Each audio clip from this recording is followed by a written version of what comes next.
Assalamualaikum warahmatullahi wabarakatuh. Saya Adelin Mugnar dari kelas APNU 3 atau Administrasi Pembangunan Negara akan menjelaskan hasil rangkuman saya yang diambil dari buku William Endam.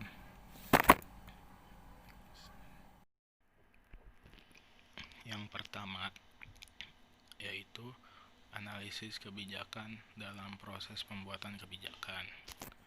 Analisis kebijakan adalah aktivitas menciptakan pengetahuan tentang dan dalam proses pembuatan kebijakan. Dalam menciptakan pengetahuan tentang proses pembuatan kebijakan, analis kebijakan meneliti sebab, akibat, dan kinerja kebijakan dan program publik. Pengetahuan tersebut betapapun tetap tidak lengkap kecuali jika hal tersebut disediakan kepada pengambil kebijakan dan publik terhadap para analis berkewajiban melayaninya. Hanya jika pengetahuan tentang kebijakan dikaitkan dengan pengetahuan dalam proses. Yang selanjutnya yaitu metodologi analisis kebijakan.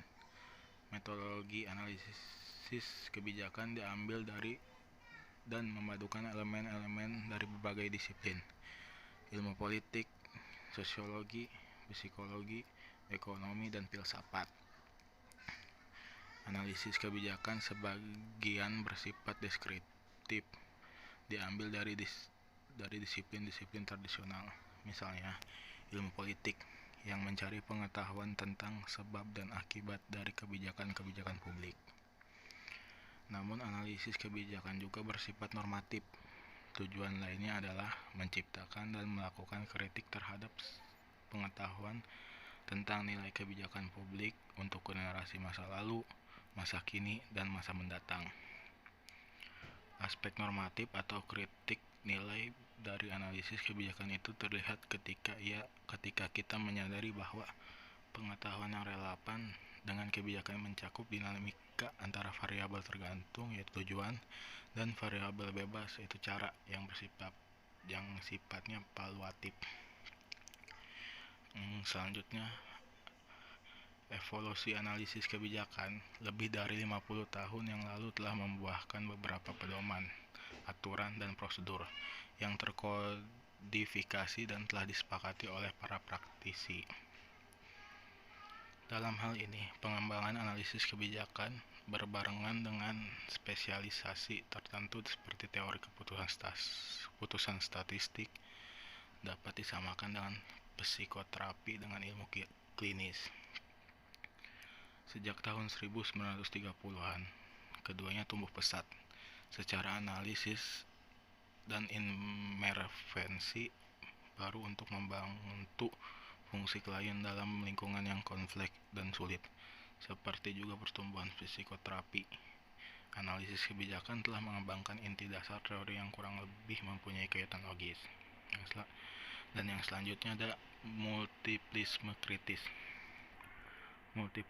Multiplisme kritis adalah jawaban terhadap tidak membenarnya positisme logis sebagai teori pengetahuan dan upaya untuk mengembangkan prosedur baru berlandaskan pada pengalaman yang dipelajari dari melakukan analisis kebijakan selama era The Great Society. Multiplisme bukan hal baru, tetapi merupakan sintesis dari beragam riset dan analisis yang disarankan dan dipakai oleh berbagai kalangan komunitas ilmu kebijakan.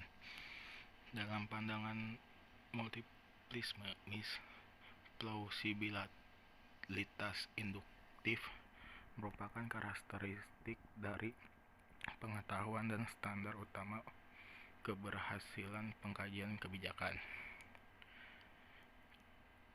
19. Plausibilitas induktif tidak ditegakkan melalui penghitungan kasus yang mendukung atau memperkuat kesimpulan, tetapi dengan identifikasi, evaluasi, dan eliminasi atau sintesis. Jika mungkin teori, perspektif, dan relevansi kebijakan yang menentukan dapat tidaknya analisis kebijakan digunakan dalam praktik.